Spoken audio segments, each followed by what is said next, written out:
Hello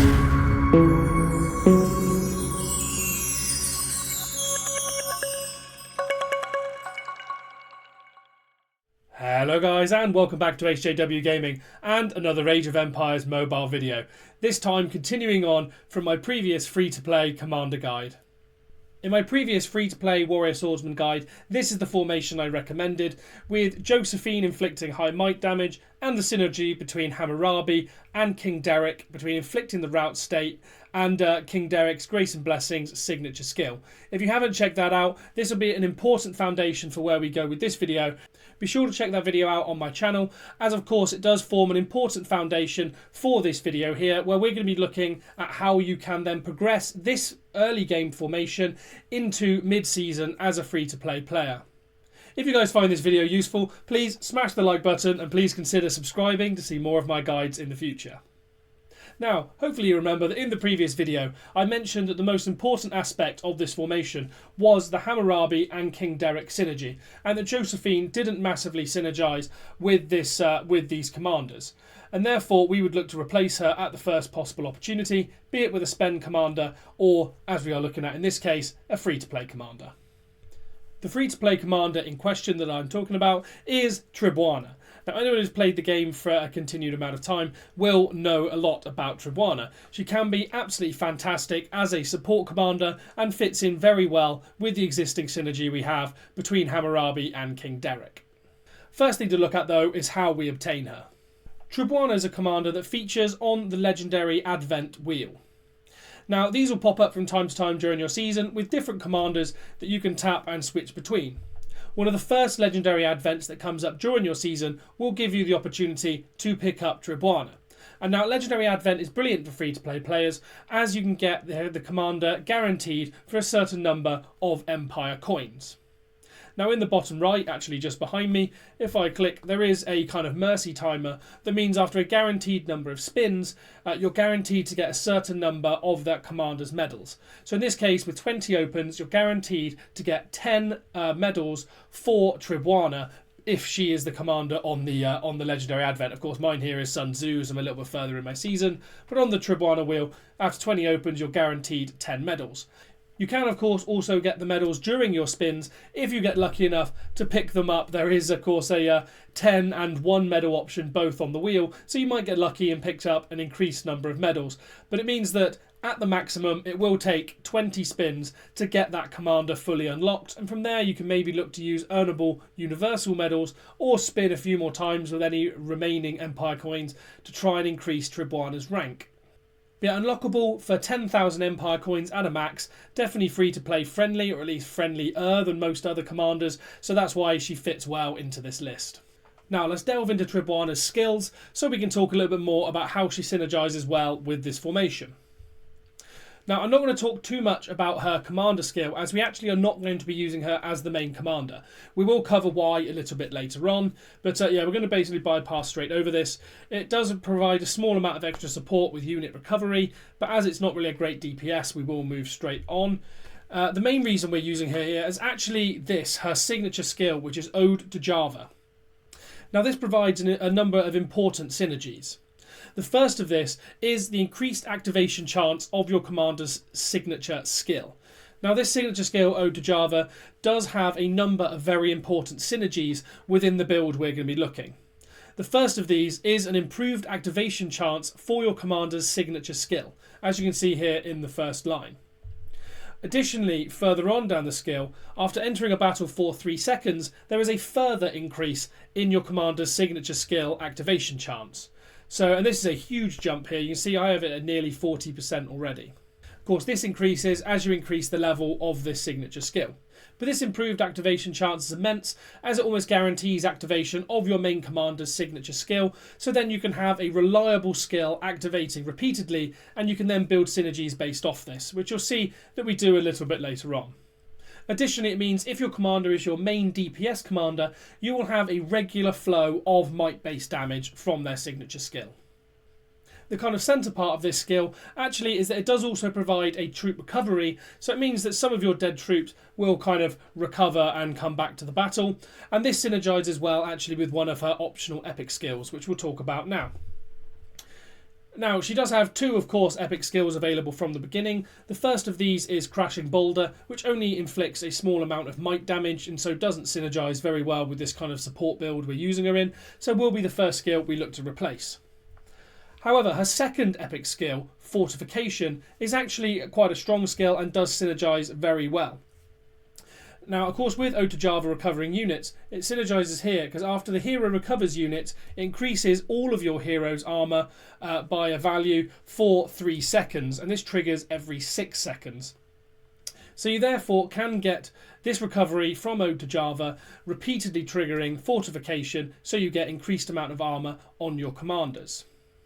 For free to play, I'm going to assume only one skill here, epic skill here, can be replaced by legendary. So we're going to look to keep Fortification and instead replace Crashing Boulder. The skill I'd recommend replacing Crashing Boulder with is King's Blade. Now, King's Blade is excellent. It deals an amount of might damage to the enemy troop. Not too important here, as we're not looking for her to deal a massive amount of might damage. But the most important here is the percentage chance to increase all of your hero's damage. Now, using her as a support to improve your commander's main DPS.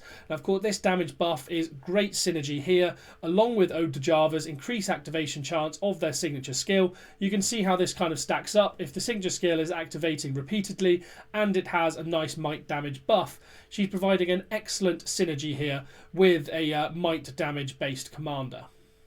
So we'd look to replace Crashing Boulder with this skill. Now, Tribhuwana's rank power spikes additionally do synergise well with free-to-play, with her main power spike coming at rank 1. At rank 1, the recovery effect of Ode to Java can be triggered every 3 times your commander activates their signature skill. Now, of course, your commander is going to be activating his signature skill more reliably with that increased activation chance being provided by Ode to Java. So you're going to get that increased recovery effect, meaning that your troops are obviously being brought back more regularly. Additionally, this synergises with the Fortification optional skill, as that reliable recovery means that you'll regularly get activation of the Fortification optional skill. And additionally, you get a higher recovery rate, so again, just more troops being brought back, which is always useful. Whilst her rank 3 is useful, it's only a small activation chance increase for Ode to Java, so I don't think this is too important, not really worth the massive amount of medals it takes to get from rank 1 to rank 3 as a free-to-play player, and rank 5, whilst a significant power boost on Tribhuwana in a free-to-play video, is not really worth mentioning. So how does she improve our current free-to-play warrior swordsman lineup? Now, of course, we're going to be looking to drop out the commander, Josephine. We mentioned previously she was the one commander who didn't synergise within the lineup and was just there to provide might damage, so we're going to look to drop her out. Instead, we're going to replace with the commander, Derek. Now, Derek, of course, was previously being used as third in command for the synergy with Hammurabi, which again is also going to be in place here. Now, I won't go too much into detail as it was mentioned in my previous video, but the synergy we have here is between King Derek and his Grace and Blessings signature skill, increasing the amount of might damage taken by opponents in the rout state. Now, of course, this is going to have a higher activation chance than the 28% you see here, as Tribhuwana's Ode to Java signature skill will be increasing this activation chance, and after 3 seconds of battle, this will be nearing 100% activation. So it means that they'll be afflicted with a reasonable amount of might damage, but mainly they'll have a massive amount of might damage taken debuff inflicted upon them if they have the rout state, and by them, of course, I mean your opponent's armies. And the synergy between Derek and Hammurabi is, of course, this authoritative code signature skill, which inflicts the rout effect on the opposing target, meaning that they will have that rout effect, and therefore the signature skill of King Derek is able to activate and provide that increased might damage, as without the rout effect, that part doesn't activate.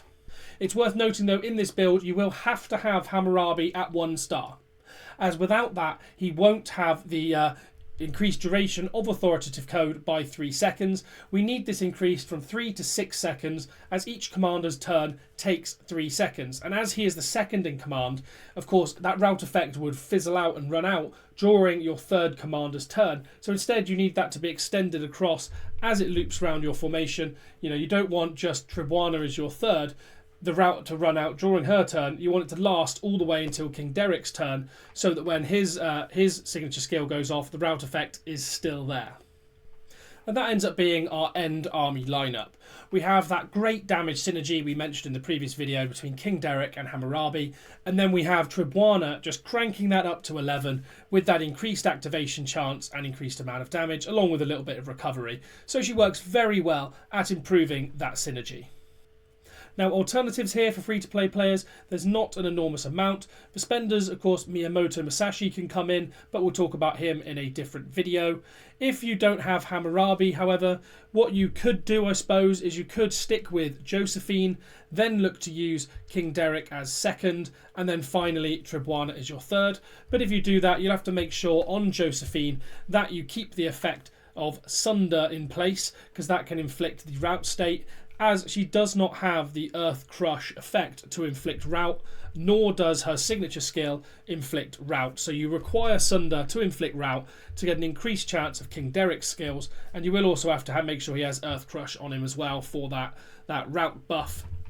But this synergy is nowhere near as strong as what you get from Hammurabi with King Derek. So we want to be making sure in our free-to-play formation that we're running King Derek, Hammurabi, Tribhuwana to get that massive synergy between rout and increased might damage taken with our burst damage. Now, hopefully I've spoke through all of that clearly enough. If you have any questions on anything on here, feel free to drop it down in the comments and I'll happily reply with any additional information I can give or any clearer explanation. If you have found this video useful, as I said before, I'd really appreciate a subscription and a like just to show your support for these videos and for my channel. And with that, I've been HJW Gaming, and I hope to see you on the next one.